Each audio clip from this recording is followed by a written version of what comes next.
Sementara itu, DPRD Kabupaten Gianyar menggelar sidang paripurna penyampaian pandangan umum fraksi terhadap Ranperda Pertanggungjawaban Pelaksanaan APBD Kabupaten Gianyar tahun anggaran 2016.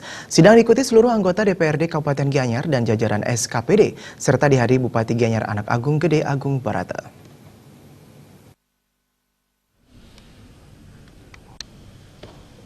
Selanjutnya, kami persilakan kepada Sidang paripurna kali ini mencermati laporan pertanggungjawaban Bupati Gianyar atas pelaksanaan APBD Kabupaten Gianyar tahun 2016 yang telah disampaikan oleh Bupati Gianyar pada 19 Juni lalu. DPRD Kabupaten Gianyar menyelenggarakan rapat paripurna pandangan umum fraksi DPRD Gianyar terhadap pertanggungjawaban pelaksanaan APBD Kabupaten Gianyar tahun 2016 yang berlangsung di ruang sidang DPRD Gianyar. Dalam sidang ini, 5 fraksi DPRD Gianyar menyampaikan pandangan umumnya.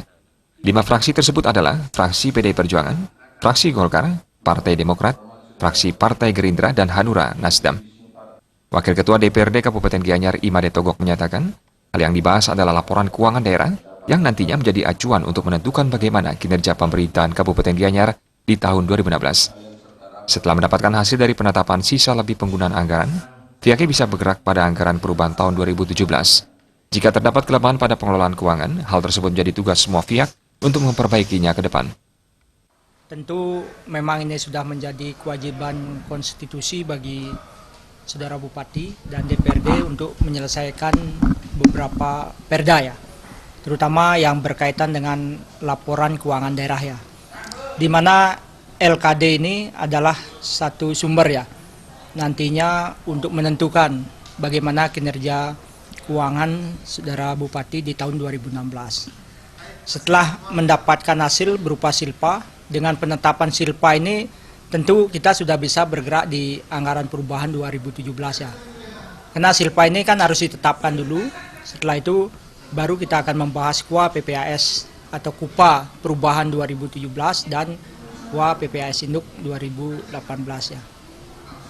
Dengan pembahasan LKD ini ada beberapa yang menyangkut temuan BPK yang telah disampling ya, beberapa hal berkait dengan apa-apa yang menjadi kelemahan di pengelolaan keuangan, ya tentu ini menjadi rekomendasi bagi kita untuk Saudara Bupati segera memperbaiki agar apa yang kita terima, WTP yang telah diterima untuk Kabupaten Gianyar ini terus bisa dipertahankan ya. Bahkan secara administratif itu sudah baik, tetapi masyarakat juga harus sejahtera ya. Inilah langkah-langkah yang harus dilakukan dengan meminimais daripada kesalahan-kesalahan baik administrasi maupun pelanggaran hukum kan itu ya. Imade Togok juga menjelaskan, langkah-langkah yang dilakukan oleh semua pihak diharapkan mampu meningkatkan kesejahteraan masyarakat. 14 ranperda yang telah disampaikan oleh Bupati juga akan segera dibahas.